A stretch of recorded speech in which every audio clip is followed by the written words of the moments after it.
Welcome for another exciting edition of Jacked Up, Northern Arizona University's only video blog about, well, sports, the sporting world, anything about sports. That's all we can talk about.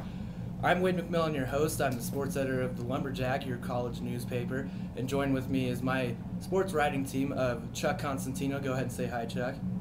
That's good. Matt McFadden. What up?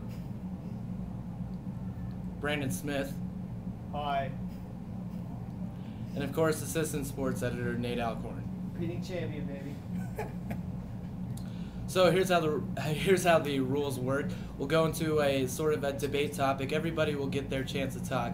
After 2 questions, one person will be eliminated, and then after the following 2 questions, another person will be eliminated, leaving 1 question for the final 2 contestants to battle it out. That's right, it's jacked up and it's right now. So let's go ahead and start with the first topic, and that's Jay Cutler being in the news a lot lately these days, guys. So where do you see his future being, and do you see him being a Denver Bronco? And just kind of comment on how he handled this whole situation. Chuck, why don't we start out with you? All I gotta say is this: Cutler is a baby. He handled it horribly. From every report and rumor I've heard, all the Broncos did was entertain the offers. They didn't make any offers. All he did was hear. If he can't handle that, then he's obviously not ready mentally. But I think he should stay with Denver, but he ultimately may wind up in New York. I don't think he'll wind up with the Buccaneers because they're trying to do a whole youth movement and they'll need their draft picks. New York League looks like a good place. They got some pieces ready to make another postseason run, so drafting a rookie quarterback wouldn't really help. I definitely agree with the rookie quarterback comment, but I don't really see him leaving Denver, maybe, and definitely not New York. So, Chuck, not bad, but let's go to Matt.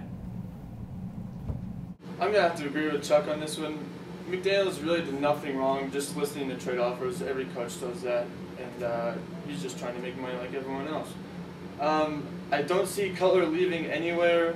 I believe McDaniels when he says he's our quarterback. But if he does leave, I think it'd be to Kansas City. From the reports I hear, those seem to be the most legit trade rumors. Well, Jay Cutler to Kansas City, maybe not. They just got Matt Castle, so I'm not quite sure about that, Matt. But Brandon J. Smith, why don't you sound up? I got Cutler was framed. I'm actually just kidding.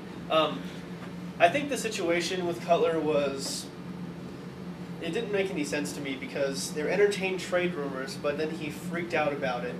They had a phone conversation that they couldn't resolve it, so then they actually met in person, but they still couldn't resolve it.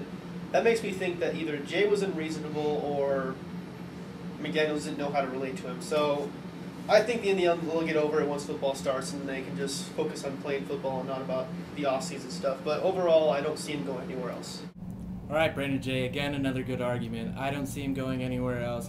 And, of course, like you said, football is always important. All right, Nate, my number 2, what do you got for me? You know what, the whole thing with Cutler, it's a mess. It's out of control. Denver, the owner, Pat Bowlen, does not like his team being in the news, and this is in the news. This is too much drama for a Broncos jersey. But here's the deal. Cutler's there to stay. He's the Broncos franchise quarterback. This is just a bump in the road. I don't see him being traded. McDaniels is going to look like an idiot if he is traded.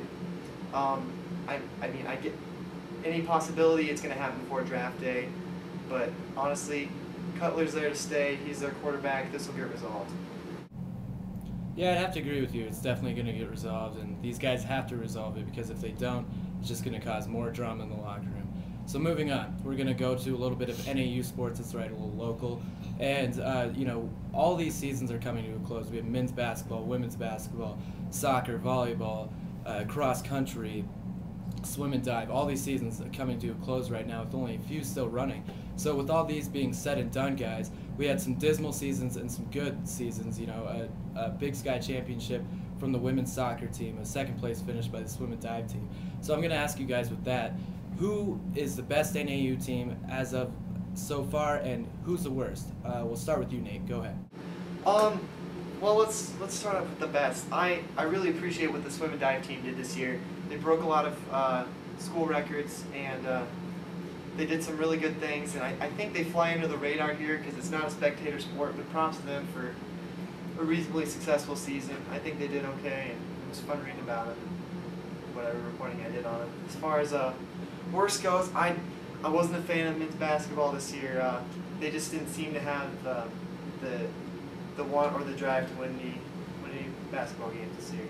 Yeah, Nate, you have to have will and drive to win basketball games, and who did have the will and drive not to win basketball games, but win swimming events was the swim and dive team. I like your picks, but Brandon, what do you have for us? All right, for my best, I'm going to go with soccer. I think it's a fun sport to watch, but I don't know how much attention or appreciation it really gets around the state as a whole. But I think for what it's worth, they did a good job. The lowest point, again, would be men's basketball. They just floundered. Yeah, definitely. Men's basketball did flounder, and of course the women's soccer team did get that Big Sky championship. Always fun to watch them, especially at home, where they're almost undefeated. I believe they only lost one here at the Lumberjacks Stadium. So, Matt McFadden, let's see what you have. Best and worst of NAU sports as of now. I'm going to go with the NAU track team. They won the Big Sky championship this year. They set a few track records at home and away at our Big Sky opponents. And obviously the altitude gives us a bit of an advantage in the running. But worst team, I'm also going to have to go with the men's basketball. I was at every game this year, and they just didn't seem like they wanted it as much in the past years. They made it to 3 Big Sky championship games in a row before this, and they finished 8th this year. I do, however, have to blame a couple points on injuries, and 2 seniors did get kicked off the team late in the year, but ultimately they were the worst NAU team this year. Ultimately, definitely have to agree with you. Their record definitely didn't help, but injuries did hurt the team. So we hope to see them bounce back next year. And as far as the track pick, I like it. The track team has been really on fire this year. Coming off the indoor season of that Big Sky championship, and it should be interesting to see what they do in the outdoor season. So we will wrap it up with this conversation with Chuck Constantino here. Chuck, who do you got for NAU's best and worst? All right.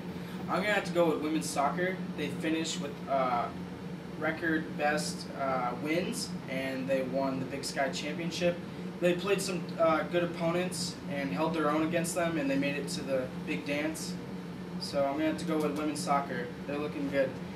And for the worst, I'm going to have to say men's basketball. There are a lot of expectations coming in with 3 straight Big Sky championships, and they just, like Matt said, with the injuries and the incidents, resulted in a lack of depth, and they just didn't have the will to win.